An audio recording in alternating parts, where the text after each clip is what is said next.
part of the beginning has this sequence of a kind of like a psychological evaluation. Mm-hmm. And where some mysterious hand writes in pencil, nothing applies.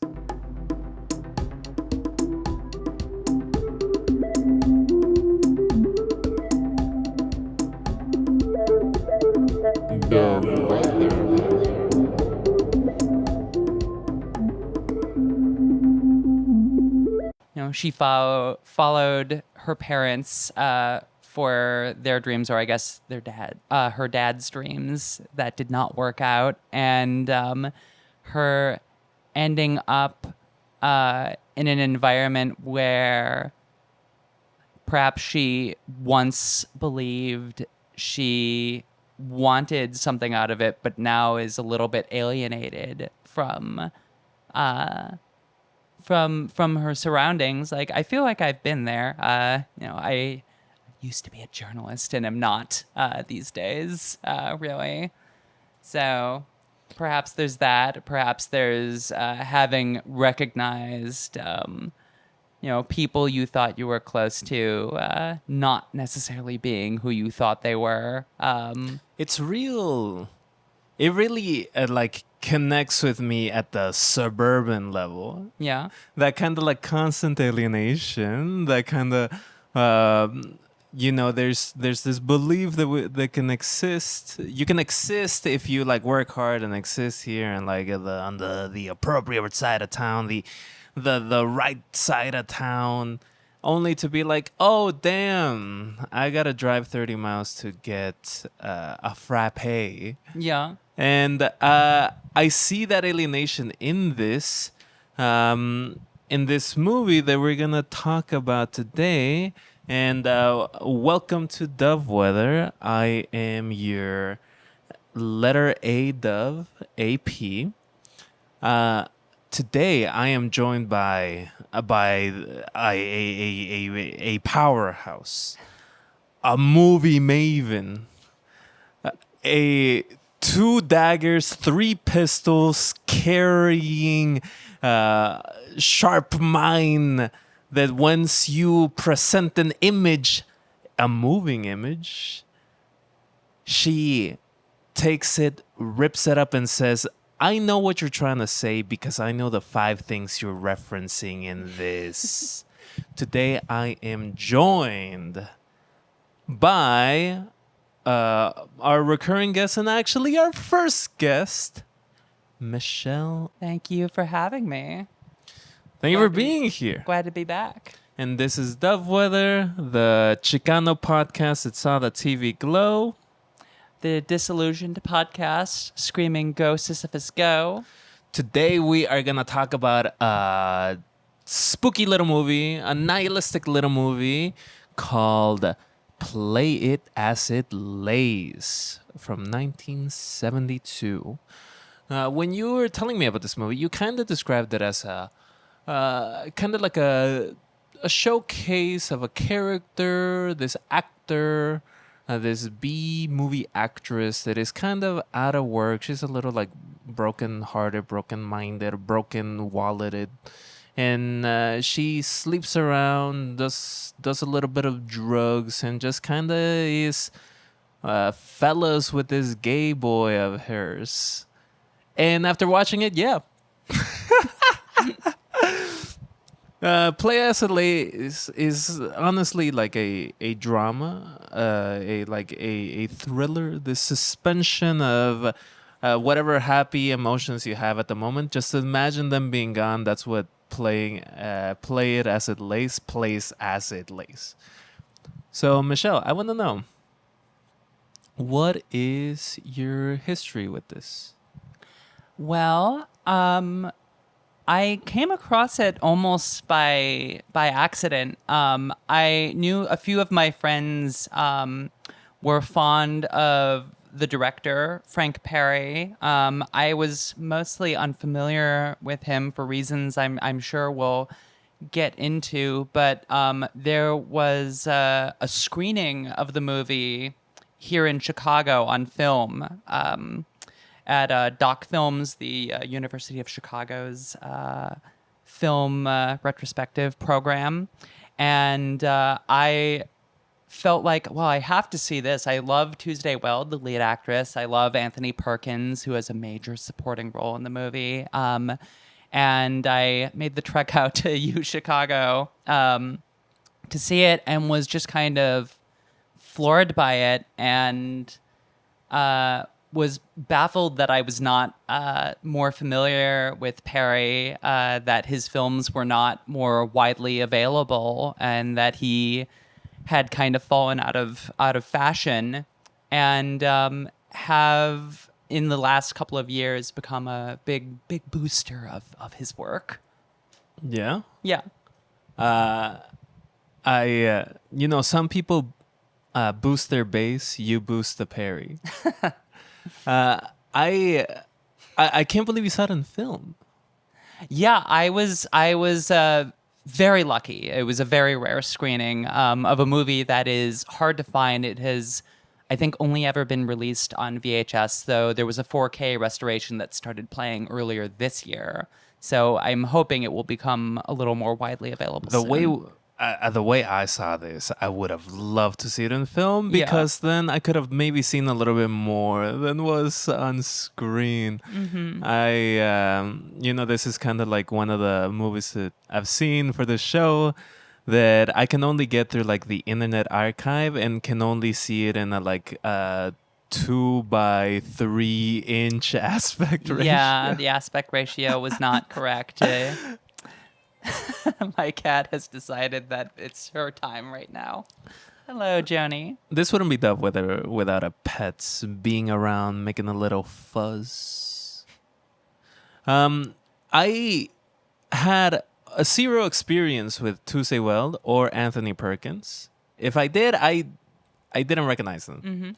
Honestly, like as I was watching this movie, I struggled a little bit to keep up with who was who, because the faces were so similar to me for a while. Like Carter and BZ, I was just like, is that BC or is that Carter? Why are they talking about Carter while he's sitting right there? Why are they talking about Helen? She's right there, and that was Mariah. Like I was. But as I watched this movie twice, because it feels like it has a lot to say, and it actually says it. It actually provides an ambience that reflects some of the narrative through lines of the movie. Some of them being like nihilism, or like the kind of like the Hollywood industry and how like atrocious it is. There's also this like sense of like slow social murder in this movie. Very much. And so I'm glad that you like Tuesday Weld, just as I am a newcomer to loving Tuesday Weld. I want to know, what did you think of Mariah as a character? Well, Mariah is very hard to pin down as a character. She's someone who had maybe a brief glimpse of success in a couple of movies she starred in for her husband, but it seems to have boosted him way more than her. There is a hint that she has previously walked off a set and that her career has been hurt by it. And Weld is an actress who is very good at playing characters who are a little bit hard to pin down, who their behavior might seem a bit explicable, and Weld is just truly gifted at making that behavior at least plausible, even if we're still trying to figure out exactly why they're doing the things that they're doing. And the movie is like lets you know, like from the very top, that this Mariah character is it can't be put into like a box, no matter how maybe salacious that box might be. Like you can say, oh, she's dealing with like mental health issues. Oh, she's like battered and abused and broken and blah blah blah. You could say all of that stuff, maybe, but the movie lets you know from the beginning that you shouldn't approach her this way. as part of the beginning has this sequence of a kind of like a psychological evaluation. And where some mysterious hand writes in pencil, nothing applies. So is she a little emotionally broken, a little broken hearted, a little broken walleted? Maybe. Maybe, but the source of that is a bit difficult to pin down. Like she had a difficult relationship with her parents who have both passed.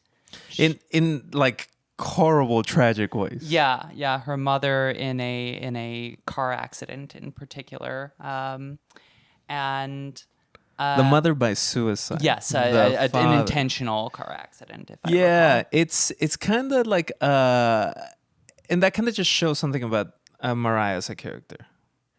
That maybe nothing applies, but there is some sort of like essence about her that causes the figures around her to like crumble, to like be reduced. Of course, that's not the reality. There's no person like that, right? There's no magic in the world of this movie, but it just happens to always. This movie happens to always place her in the site of disaster. Yes. And she's not the cause of that, but she is The witness. a witness and the one who, one of the two characters who sees most clearly that this rather decadent environment that they're in Hollywood is a bit empty and a bit like it does not really allow for true and deep connections with people. Like all of the relationships around them are transactional, and you get the feeling that all these people, or most of these people spending time with each other, don't really like each other very much. Oh, they're daggering each other. The entire time they're just daggering. And the way that like I think most people have experience if you have been in a kind of like a very emotionally distant friendships or like households. And I really like that. And I like Tuesday Weld's like approach to all of this because when she's like delivering dialogue and like the emotion that she portrays, like all of it seems like it can be like switched on a dime to say you're wrong about my interpretation here, or your interpretation of me in this moment is Yes. wrong. I think about the scene in the highway where she's changing the wheel. Yeah. And the cop believes that she must need his help, but she insists that she can do it herself. He is asking where she's going, and she says, I'm not going anywhere. I'm just driving. The freeway, it maybe provides an illusion of freedom, but that it is very much an illusion. It's not going anywhere, or Yeah. if it's going somewhere, it's taking her to a place that feels equally a bit empty for her, whether she's still in Hollywood or whether she's gone back to Nevada. And I really like that scene because it starts with this voiceover of a call with her agent, where the agent's kind of like, well, yeah, you have this history of walking off sets. Nobody wants to like deal with that. Blah blah blah. Whatever the truth might be. This voice is kind of very like is inadvertently saying, look, I am gonna voice the exact same thing that everybody else does to you, which is tell you something, but in reality just set you aside, neglect you, and say you should be happy that I'm loving you in some way. Yes. And I do think it's the choice of Tuesday Weld is very it's a very smart casting choice because she's someone who was always tipped to be a much bigger star, but who very deliberately did not want that. She was a child actress who came to it through, if I remember correctly, her father died young and her mother needed another source of income. So she was pushed into that. She was in a movie with Elvis. She was on a TV show where she was, what was it? The Many Loves of Dobie Gillis that made her a bigger star. But as she started taking on roles, she was turning down some big parts. Like she turned down Bonnie and Clyde. She turned down Rosemary's Baby. I mean, yeah, I would turn down any work of Polanski. Well, I don't. I probably it was not widely known about his problems then. It's almost as if her real life biography led her to understand this like misery found in Hollywood. Yeah, I think there's a lot of truth to that. She was the first choice for Stanley Kubrick to play Lolita, and she turned it down, and later said, "I didn't have to play it because I lived it." Yeah. She also turned down a bunch of other big roles, and instead wanted to choose roles that were a little more difficult, a little more challenging. Like around the time that Bonnie and Clyde and Rosemary's Baby were being made, she instead did another movie with Anthony Perkins called Pretty Poison, where he is an arsonist who gets out of prison and starts up a relationship with a teenage girl. And initially, you're afraid for her before you slowly get the understanding that, oh, there's something very, very wrong with this girl. And I have always admired her taking on parts that, are a little tricky to pin down and are a little bit characters who maybe see through their surroundings a bit better than the people around them. And BC says it as much. Yes. He's like, I admire the way that you reduce everything down to its focal point. Yeah. BZ is, of course, played by Anthony Perkins. My man. Yeah. Most famous for playing Norman Bates in Psycho and was a bit typecast because of it. And he looks great in this. He does. He looks very great and very sad. Yes, so sad. I love a sad gay boy. Yes, and I there's some extra resonance if you know much about Perkins' personal life. He was himself a queer man who went through conversion therapy at one point in the 70s, ended up married, and died in the early 90s of complications from AIDS. His widow ended up dying in the 9/11 attacks. Wild. Yeah, their son Osgood Perkins is the director of recent horror films such as Longlegs. You can maybe see a certain grimness and dark humor in his movies that come from your parents both dying in horrific tragedies. Oh yeah, the historic tragedies too. Like, I wonder if I wonder if Perry like understood this and like saw this kind of work, this screenplay, this book. This is movies based on a book by John Didion called "Play It As It Lays," which from what you read and from what I understand is very, very similar to the adaptation. Yes, for the most part. And I wonder if like Perry understood this about these two actors that had effectively been pushed and maligned in the way that in the common way that happens in Hollywood, to bring them into a movie that is just about saying fuck this, fuck you, fuck me even. I think there's some truth to that. I know Weld was his first and only choice for the lead. Perkins, I think he was initially resistant to, maybe because of the typecasting and maybe also because Weld and Perkins had worked together on Pretty Poison. He did not want to repeat that, but I think Perkins read for it and he immediately knew this is the right call. This is absolutely the right actor for this. And he did it. Like both of these two, like they run it so well. Like I don't mean to glaze this movie so much, but like Tuesday Weld, like as she plays these high intensity emotional scenes through this like detachedness, that like the dialogue comes in and like just batters you. I think about like The scene with her lover and baby daddy, Les Grossman, after she gets an abortion, she's playing this kind of like effervescent self that's maybe very similar to what Les Grossman has seen in their previous flings, only for her to get down on the bed and like maybe just inches away from him. Uh, for Mariah to say, "Oh, I just had an abortion," and then it just cuts.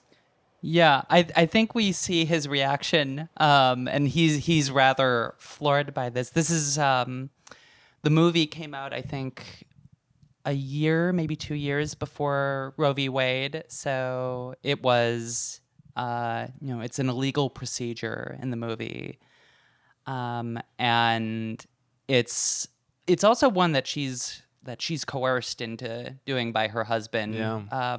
because he says either do this so you don't end up in the papers, or our daughter, who has been institutionalized for a unspecified mental illness, I'll take her in the custody. And he Yeah. also says that if you still do this, we'll see if I let you see her. So it's a very controlling relationship, and I feel that by presenting this to Les, I think it's her way of gaining maybe a little bit of control over the situation again. I see that. I also think it's interesting that if you watch the movie, that character is the co-writer of Carter's movie with Mariah, Angel Beach, which is a arty biker movie. I'm not sure if it's supposed to be patterned after Easy Rider or something, but I don't think so. I don't know. I don't know per se, but it's just it was so cheesy. Yeah. But it like this is also a movie that like kind of hints at the level of like culture that a movie versus TV has. yeah. And that little sequence of this fake movie is like so TV chic. Yeah, it's interesting because in the novel it is specified that it has a very grim ending, involving Mariah's character being sexually assaulted. I don't think that's specified in the movie, and I do. When I read that, my ears did perk up a little, because one of Perry's movies before that he did with his wife and then later ex-wife Eleanor Perry involves teenagers using each other, and a uncool kid being being used by a bunch of cool kids. It's called Last Summer. This is another film that's kind of hard to track down and hard to watch, but Yeah.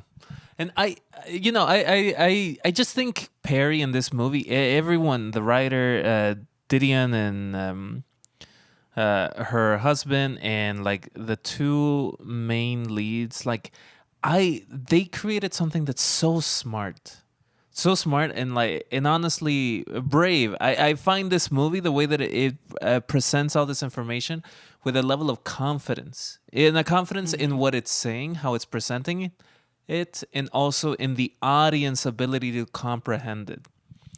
Like it doesn't have to say, look, abortion the way that it exists at this time is bad, because Carter says, "Oh, this guy does clean work." Like, in other words, a lot of this shit is difficult and bloody and hard. Yeah, we live in Chicago. We live in the long history of the Janes here, and the pro-abortion movement that has existed here. If you read about what was happening back then, it was not fun. It was not good. no.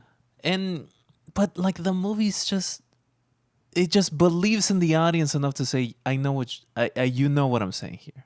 Yes, it's very much presenting a very different social context that this exists in, and well, I mean, I suppose it's this is a couple of years after the novel came out, so it's not like for the audience, then it would be not too different from what they might be familiar with. But it is very much presenting this as sort of a, well, what do you think of this? What do you think of the the context in which Mariah rather has to is being forced to do this? And Tuesday Weld like just does it. Like that's one scene. We've talked a couple of different scenes, and we'll talk about the ending because I definitely want to talk about the ending and how it fits in this sense of nihilism. But I want to bring in something, which is the constant neglect that goes on around her by the people around her. And I want to play a clip right here. So this clip is this clip right here is Carter in a talk show, kind of explaining why he was pushing Mariah into a state of distress and how that is artful. I was trying to see how far I could go before breaking down the barrier between film and real. And yet the personality constantly shattered the conventional camera-subject relationship. And so I see this as the actual filmmakers, the actual writers, just saying, look, there is more happening here than we can actually get into without getting too academic. Because Carter is not a sympathetic figure in this movie. No. He's the abusive husband of Mariah. And he's also kind of like the main abuser of kind of everyone else around there. Like there's levels of abuse, but he is kind of like throwing his weight around to everyone else in this film. And so he's not sympathetic. So him saying this kind of high-minded academic bullshit about the separation, about the subject and the camera and the relationships of this and blah, blah, blah, blah, blah, blah. It's kind of saying you have to see the film industry as not just a separation, but a reality. These are human beings, and what goes on here and what is presented in the final product is only a glimpse of everything else.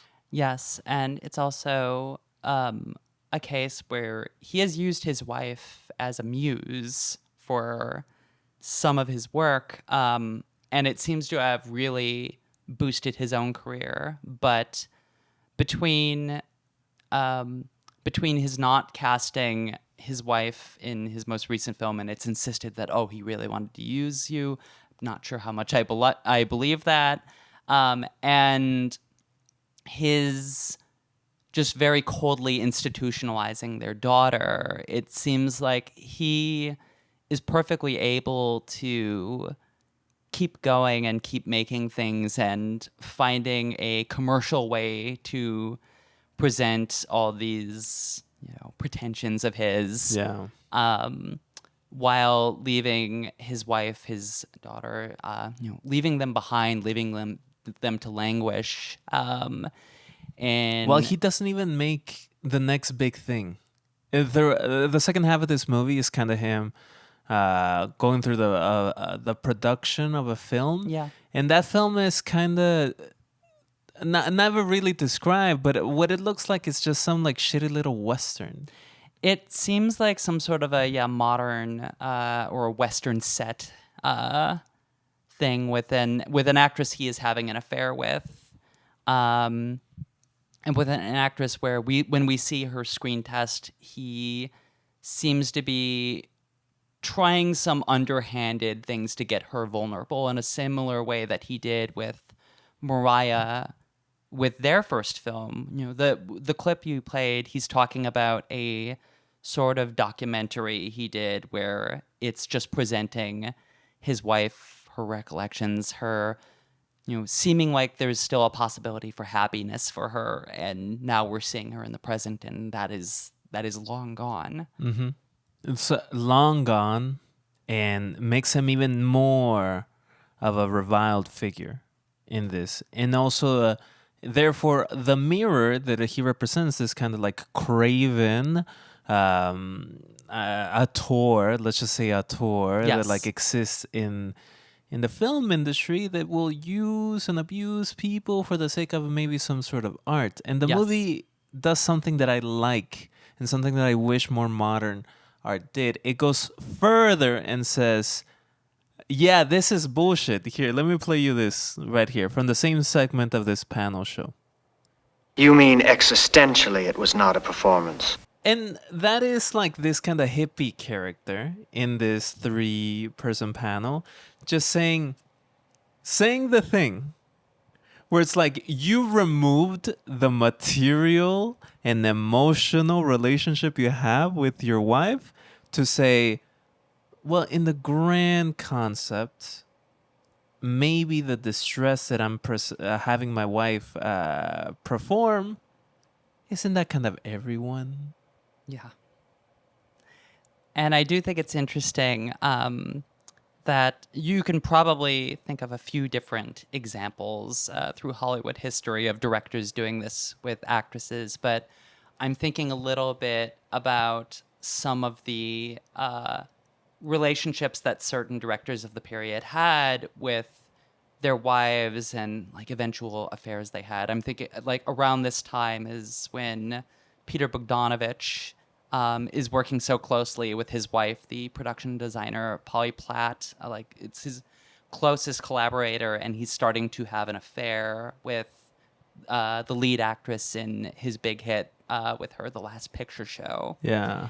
Sybil Shepherd, and how it just seems like these directors are often willing to cast aside their closest collaborators once they find someone new to be their muse. I also do think it's interesting that the last film that Frank Perry made with his wife, Eleanor Perry, who was the screenwriter on his early films, and was 15 years his senior, was a playwright and had a degree in psychiatry, was a movie called Diary of a Mad Housewife, which is about this put-upon housewife played by Carrie Snodgrass, married to this awful social climber who has an affair.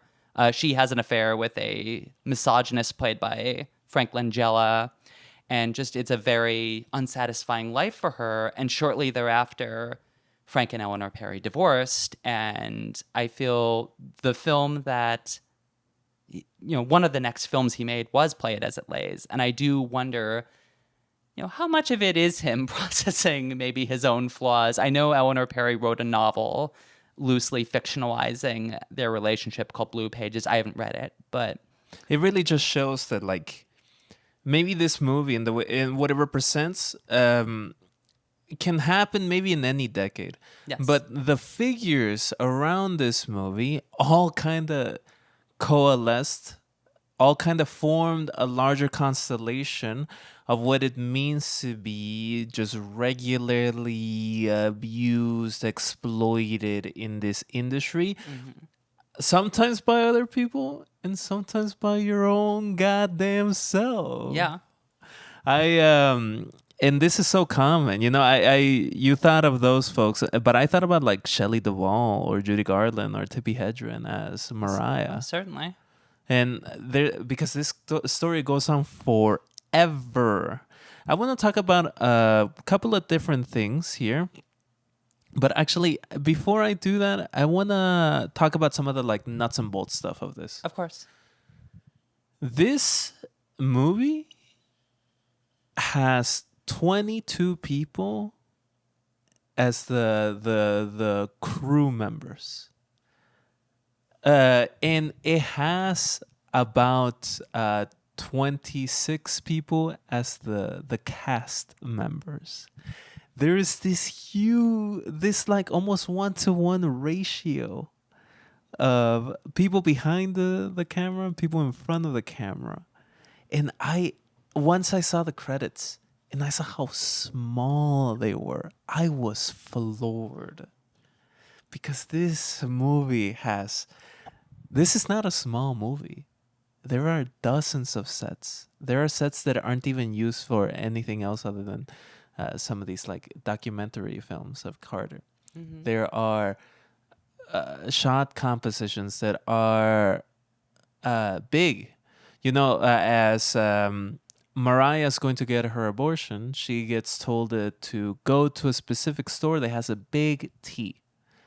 And that T is filmed in a handful of different ways, from the highway, from the street leading into the parking lot, from the parking lot, from up top behind it, looking into the parking lot, and also Mariah looking up at it, and so on and so on. In other words, a big day of filming. It would have taken just the technical effort to do that. It's big. It's a Yes. lot. And for what is, I know Perry was like a very early American independent filmmaker, and it's been curious to see him not quite get the reputation that someone like John Cassavetes did, and I wonder if some of that is Cassavetes maybe being a little more experimental, a little more overtly influential to people like Martin Scorsese. If some of that is Cassavetes being a little more interested in working class milieus versus upper middle class or upper class people. But I don't know, it's just fascinating to me how expansive Perry's movies can seem while also being so focused on these very cloistered environments. Yeah, it's such a big film. And these characters, as you said, are cloistered. Because one of the reasons why the cast member list is so big is because every once in a while these cloistered little weirdos come across a working class person, and that working class person is like, why did this salamander just slither into my grocery store looking to use me for some random lawsuit thing? Get out of here. Yeah, very much. Why are you here? Yeah, or like, just make a damn decision, girl. I love that little scene with Mariah sitting sad with this like woman just in the diner sweeping, and Mariah so like gloomily says, you don't have to sweep here. It's the desert. It's gonna get dusty anyway, but it's like, well, she has to carry on. Yeah, it's like this working class person is just like, what do you mean? Like, not only do I have to do this because I know damn well that if I don't sweep, it just keeps piling on, and then it's useless. But I also know that what the fuck else am I gonna be doing? This is my place. I either run it or own it, or just take pride in my effort here. Maybe you should think about that, lady. And some of the other things is there is no score. No, you'll occasionally hear rock music playing on the radio, but it is largely unscored. And I think that spareness really does underline just the sort of emptiness that these characters feel. Yeah. The sort of disconnection they all feel, the unhappiness of their environment. That, like, it's not that no score necessarily means downbeat, but here it definitely does. Oh yeah, it's almost as if there is literally no music in this world. And Judy Garland actually gets name dropped. Yes, by Anthony Perkins. And which is like, if you're talking about Judy Garland, you're talking about musicals. You're talking about music as a form of large expression of emotion, and to have Carter say he wanted Judy Garland and could have only gotten this dreary little wife of his.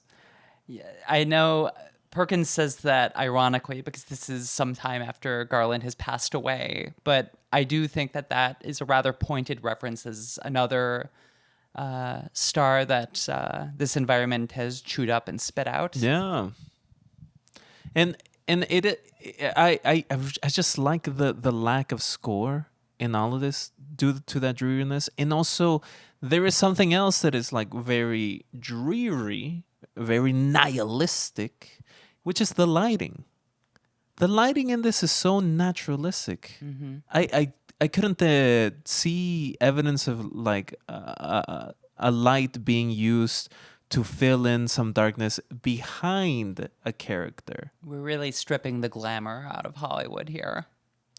It strip it down to just the copper wiring. Yeah. And I do think it's it's interesting how spare a lot of the lighting is, while the editing, Perry could sometimes use pretty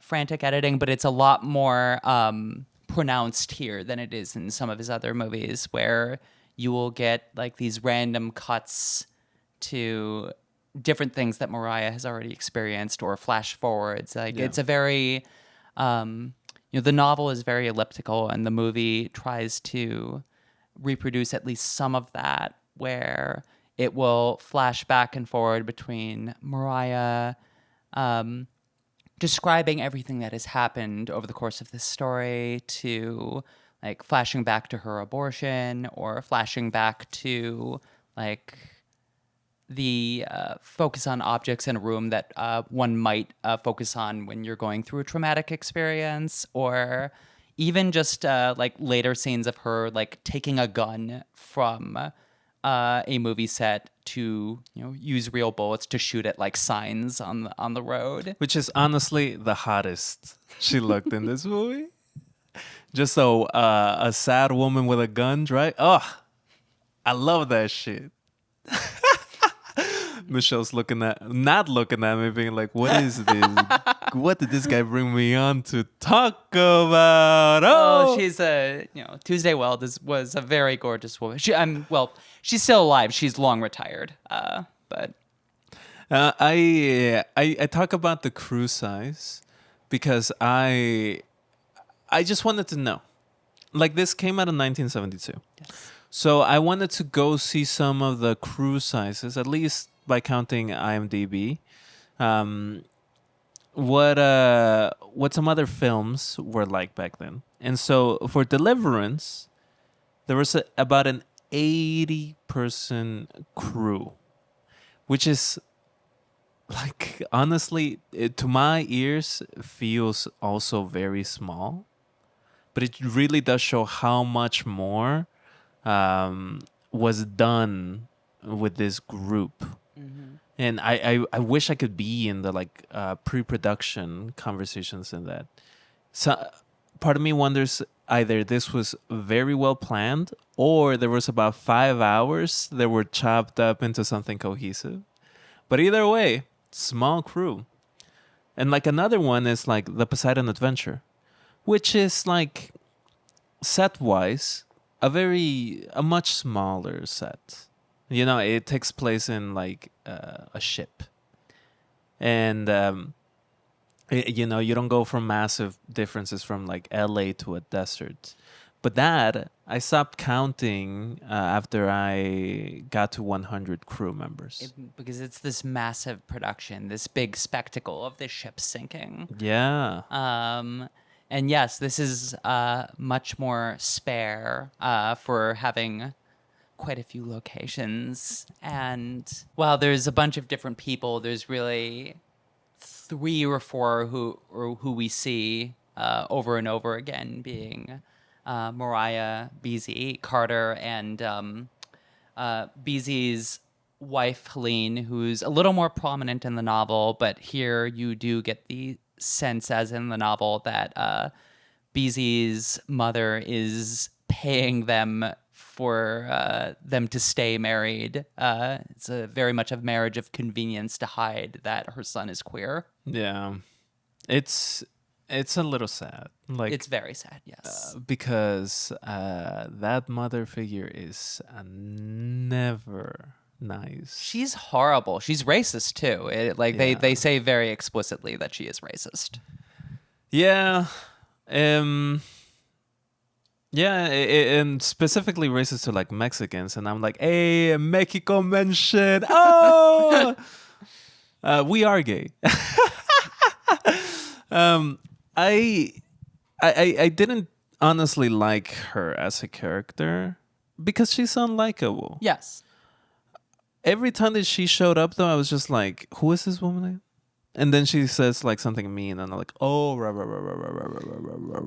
it's BC's like overbearing mother. Yes. And when Mariah brings up at a dinner that she is in fact paying for Busy and Helene to stay together, it very much cuts through the bullshit of the whole get together, and it's the kind of thing that amuses Mariah and Beezy and absolutely no one else. And I think that is a good example of the type of dialogue that exists in this.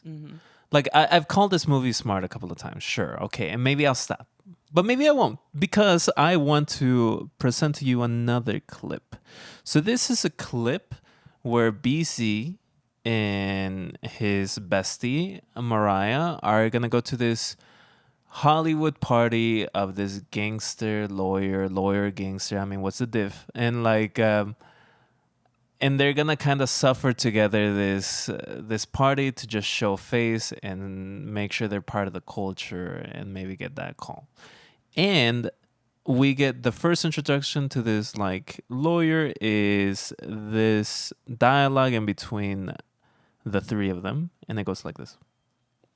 I said to myself, Kulik, you're going to die. And suddenly I got it. The whole meaning of life came to him in a blinding flash right there on the table at Cedars. What was it? I'd like to get into that. What's that, babe? I wouldn't call it the impossible dream. The whole meaning of life. Not that many guys, only 6. I had it researched. How's it going, babe? Great. How's Carter? Fine. I love this. I love this so deeply because there's layers here, right? We get introduced to this lawyer who's a piece of shit. He immediately, the movie cuts directly to him talking about himself in this like existential, high-minded conversation about the meaning of life that has Mariah intrigued. And then in the scene, she's also like just looking up and being like, yeah, tell me more. And then a cut happens to this woman in this white, very sexy outfit walks by. And the lawyer's like, I'd like to get into that. Just misogyny, just straight misogyny. And for BC to be like, to come in, just like a nice queer man to like be camp and catty to say, she's not the impossible dream. As in like he's just being misogynist himself. Yes, and Busy also takes amusement at this same character. I can't remember if it's before he's actually introduced on screen or if Busy describes him first, but he says that he says with some amusement that this lawyer told Carter that he liked Mariah specifically because she's not a C word. Yeah. So that should give you some idea of this type of guy. And then like the lawyer just goes. It continues to ignore Mariah. He ignores Mariah the entire time, just for him to say only 6, as in only this woman that walked by only has 6 sexual partners, which is so gross and so disgusting. To use his resources to go find that makes no. It's gross, and only then does Mariah come in. Her voice comes into his mind, and says, "How are you, babe?" And then ends it with like, "How's Carter?" In other words, I don't give a fuck what you think. I don't care that you ask me what is the meaning of life. You're here because I need another pretty face here. He absolutely sees her as an appendage to her famous director husband, who is famous because of how he used her to get famous. And the way that this dialogue is like presented, there is zero wait time. There's zero. There's a speed to it here. It just happens. It's all layered. There's three different motivations, three different points of view that all reflect the larger themes of misogyny and isolation and so on. And when I saw this, and the second time I saw it, it stood out even more because if I saw this kind of three-layered character dialogue in a movie in 2025, I'm like, okay, so this movie's trying to be smart. It's trying to be like very playful in its dialogue presentation. But the way that they do it is so good. It feels much less affected here. Yes. And because it came out in 1972, I'm like, oh, okay, yeah, it's true. Like like Perry and the team here, Didion and the team here, Weld and the team here, like, are doing something new, something interesting, something fun that will be like remixed and refabricated for the decades to come, and for me to be bored by it. Yes. And it's just, Weld is so good. Like, it's the kind of role that makes you wish she did more movies, but she has a few other roles after this that are very prominent. She gets, I think she got a Golden Globe nomination for this, even though the movie itself was not super successful. She got an Oscar nomination a few years later for a very good film she did with Diane Keaton called Looking for Mr. Goodbar. Very much a drama about the liberated women and some of the dangerous encounters that they might go through in a world that is not really that both sexualizes them and makes them objects. And she's probably most famous at this point for some supporting roles she did in the early 80s in crime films, Michael Mann's Thief, Sergio Leone's Once Upon a Time in America. Banger. Yeah. And since then, not as many great roles, unfortunately. But it seems that she also chose not to do as much and possibly is comfortable with the career that she had. It's also like the complexity of this character is like I struggle to see it in definitely in the 2020s. I don't know how, like, I can't think of a commercially successful movie that has the complexity of any one of these characters. Mm-mm. What I do know is that Weld,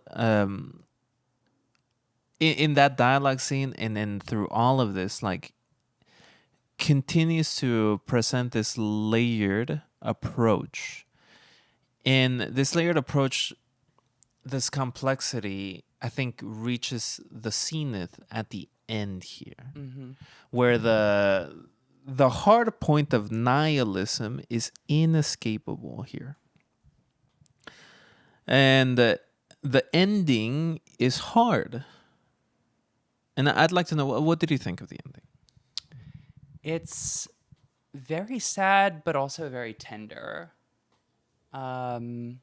Because it's a scene that is both really gut-wrenching because of a decision that BZ makes and that she helps facilitate. But it's also this moment of tenderness between the two of them, between two characters who see the emptiness of their environment and who don't really see a way out of that or a different possibility for their own lives. And yeah, she's there to witness BC's like suicide by overdose. Yes. And so my question is, like, what is the wrinkle here? You know, does Mariah become an unsympathetic, abusive figure just no different than Carter, no different than Les Grossman, no different than the mobsters that she was running around with, no different than that weird TV guy that she had like a small fling with. Does she become that? I think that's an interesting question because, Mariah herself dismisses a possibility of simplifying that, where Carter says, "Oh, she didn't know," and she says, "I knew." She knew what was going to happen, and I think chose not to stop Beezy, and that's horrific in many ways. She is just allowing this to happen to her friend, allowing him to do this to himself. But it's also something that is very much born of the two of them feeling completely disconnected from everything. And one of them deciding, I don't want to keep doing this, and the other allowing that while also saying, well, I'm going to keep going at this. And the question of why is, met with a why not from her. Which is just like, for the curious mind, I'm just like, oh yes, oh thank you Perry, thank you Didion, thank you Weld, thank you Perkins. I see this, and all I can think of is I would be so pissed if my friend let another friend of mine kill themselves. I would be furious, yes, and they're rightly furious with her. Yeah.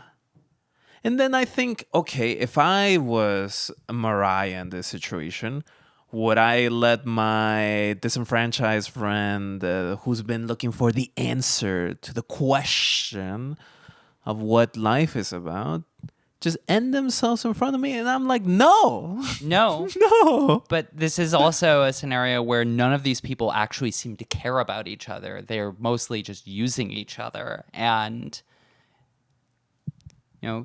their anger is justified, but it's also like, what are they most angry about? Are they angry about losing a connection, a producer in Carter's case, a husband in Helene's case, a husband that she doesn't really love, or even the craven pragmatic approach, which is like, what are the trades going to say about this? Yes. Like the Hollywood journalism industry is also all through this. So of course, your producer dies on set, your shit's done, brother. What producer wants to go through that? I don't. I also think about like BC, right? Like, what if I put myself in the shoes of BC in that moment? Would I have done what he done? Of course not. Zero No. times would I do that. And like this is why I enjoy this movie. As you said, like the movie answers the question, why not? I will have an answer to that, which is like, yeah, it's kind of the shitty thing to do, but because none of these characters are real, their paint isn't real. Like, this is a work of fiction where we can explore this. I think if I was battered and abused the way that Mariah was or BC was in a homophobic time, I mean, shit, I live in a homophobic time right now. in a misogynist time. I think if someone said, I think I'm just done, and I think I just need to do this, and I think I need to do this with the person that the only other person that could understand this, I think there's a level of like bittersweetness to it. Yeah, it's that scene when I first saw it. I was, unsurprisingly, I was crying during it because there is some kindness between the two of them, but this act is still horrific, and we are seeing someone's life end in just a scenario where they just don't see any point to life anymore, and that's just gutting. Yeah. In a very grim, undramatized, unsexy way. Yes. Maybe in the way that a lot of people have experienced firsthand. And as I was seeing it, I felt negative. I felt like I winced at the like slowness of the scene. And this is also how I think this movie is so confident in what it's saying, what it's presenting. Like it could have. There was multiple times where the scene could have just ended, where Mariah was like slowly petting BC as he drifted away. It could have ended, but it just kept going, and it kept going a little bit more, and it forces you to say, "Look, I don't think anybody wants their friend to die, but if they're dying, what are you gonna do? Are you not gonna like be there for them? What the fuck's the point of a friend group if you can't be there in the harsh?" I would say, you could like maybe prevent the harshness coming up. Well, it's the 70s. The Quaaludes weren't around, or they were, maybe they're around too much. Yeah. Well, it's a big point that basically everyone is self-medicating with something, some sort of a drug, and uppers, downers, and it is interesting to me that in the novel, none of the drugs are described by their common name. It's all by like a pharmaceutical name almost. Like, so the pharmaceutical name for like a benzo or Or the lorazepam. yeah. I really enjoyed this movie. There was some other things I'd like to mention here, but I really think that I want to end by telling you, go watch this movie. Go watch it. It's like a breeze compared to like most modern movies. It's like only like 90 minutes. It's complex. The characters are wonderful. It's heavy, but it's very thoughtful. And it does something that like I want in more media, which is like to present the current harsh realities of existence in a way that helps you interpret them. It's not enough to just say, doesn't it suck that like a lot of homeless people exist? Like you could go beyond that and say, doesn't it suck that like we live in a system that causes that? This movie never really slips into like the political, but because the subjects are political and the disasters are sourced out of policy,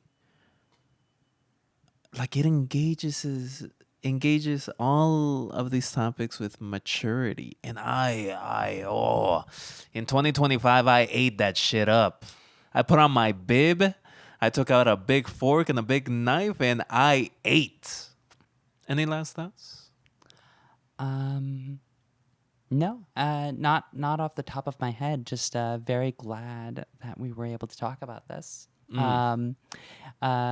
One other Tuesday Weld recommendation, if you want another one where she is in a relationship with a nihilistic figure, she did a terrific movie in the late 70s with another one of my favorite actors, Nick Nolte, called Who Will Stop the Rain? So a lot of very undervalued films and performances in Weld's career that I hope more people get to seeing, as maybe some of these, like Play It As It Lays, become more widely available again. Yeah, I hope so too. I definitely want to watch some more of Perry's stuff. Any director, any writer that like zooms into like the misery of the elites, I kind of like that. Yeah, That's why I like Veep. yeah. For any fans of the TV show Mad Men, Perry's earlier film The Swimmer was a big influence on that. So Yes, and I want to thank you for bringing this. It's definitely a good change of pace. It's good in a time of great recursion into the self, into the childhood self. I really enjoyed watching such a mature and contemplative and layered movie. So thank you. Thank you for talking with me about it. Michelle, where can people find you? You can find me, I suppose, on Blue Sky or on Letterboxd at Apply No Rules. My professional writing at this point is much more sporadic, but possibly some things coming down the pike. So if you rightfully want to read those the moment the publication hits send, you can find those links on the description. You can also find a link to the Chicago Abortion Fund. Give it a little love. Give it a lot of love, honestly. More love than you can handle, and more love than you think you could give, because this movie does deal with abortion, and abortion in reproductive healthcare is being stripped away right in front of me. So if you have anything, please give. And you can follow me and Marcy at Dovewhether on Instagram, YouTube, Spotify, TikTok, everywhere. Thank you so much for listening. Bye. Bye.